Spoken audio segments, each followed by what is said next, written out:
What's up, VC? How's it going? Another video here tonight, and I was not planning to do one so quickly after the last one, but I had a couple of things I wanted to show before I get onto my sort of regularly scheduled schedule of videos here. Thanks for tuning in to Seeking a Thread and commenting, and I'm trying to grow a little channel here. So, antique mall scores. Now these days it's getting really hard to find true bargain slash dollar scores. Everybody's after records. People have them know or think that they're worth a lot of money, so you got to be willing to go a little outside of the norm. And a friend of mine and I, the other day, we went to a antique mall that's actually quite big, and they have a ton of it's not too far away, but it was a bit of a drive, and they have a ton of stalls with records in them. And I found some. Now, they're not all, I had to pay for a couple of them, but they're worth considerably more than what they were going for, and they're in nice shape. That's the key. So I have a couple of cool finds here I'll show you. Thanks for watching. And these are my antique mall scores. First one is a local group, the Dean Brothers. I'm just going to take the shrink off. The shrink is barely holding it together. So I grabbed this right away. I'd been kind of looking for this. This is a group out of the Ithaca area, Trumansburg. It's for $2. It's only like an $8 record, but this is a good sort of laid-back folk country album with a few good songs. Something I mean to grab. I haven't really seen it recently, but $2, I'm in.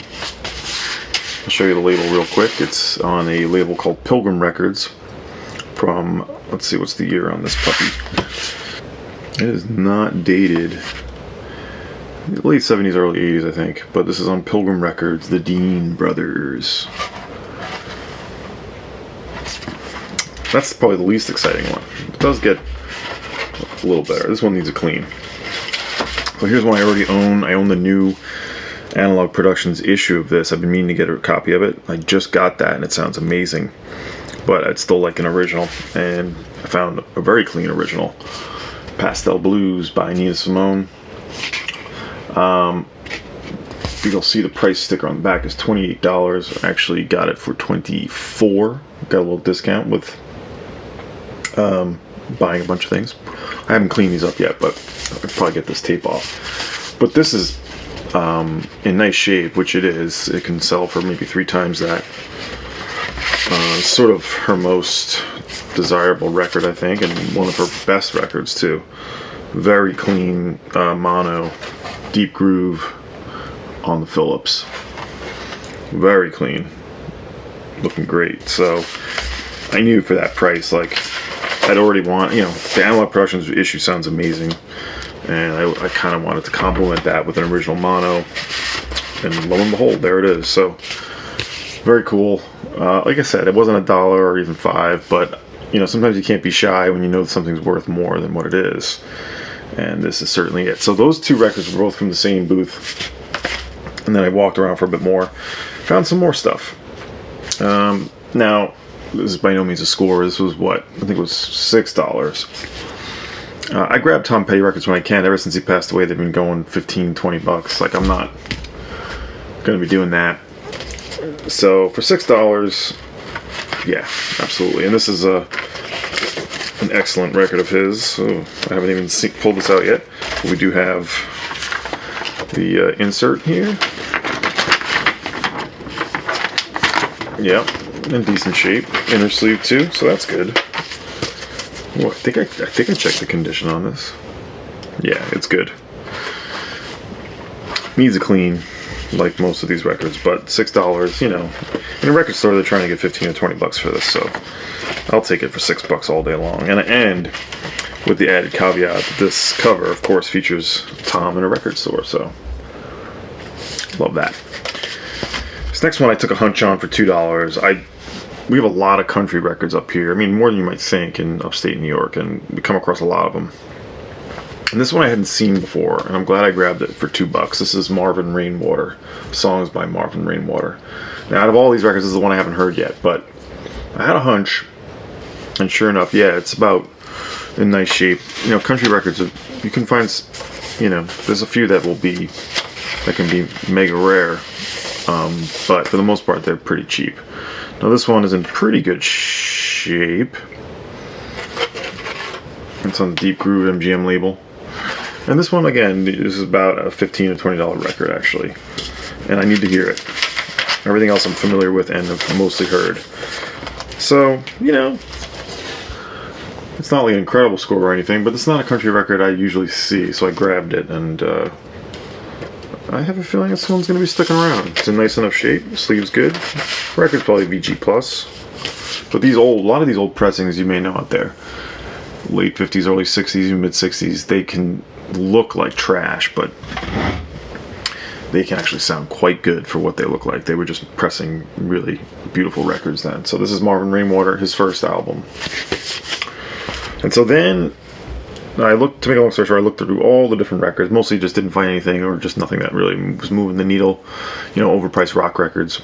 I went back to the first booth where I found the Dean Brothers and the Nina Simone, and I grabbed something. I'm like, you know what, I can't leave without this record, because I know I want it, for one, and I know it's worth more than what it says.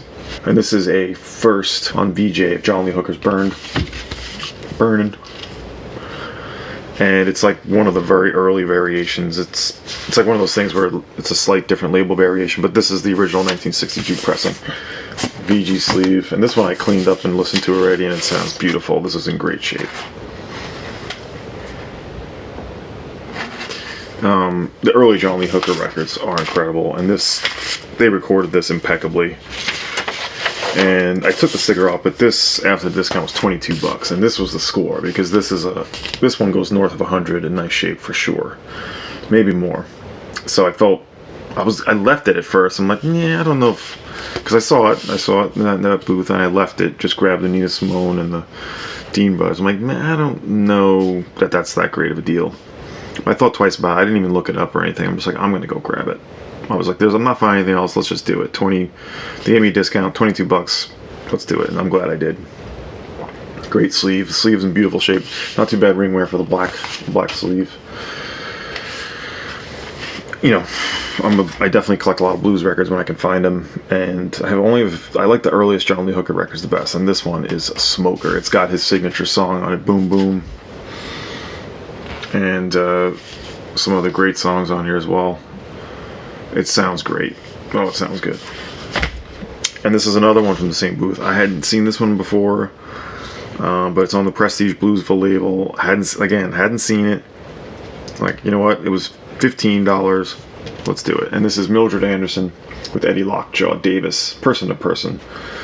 As I said, on the Bluesville Prestige label. Very nice sleeve. It's got the tape, a little bit of spine wear, but the sleeve's nice. And it's not a deep groove, but it's definitely an early pressing.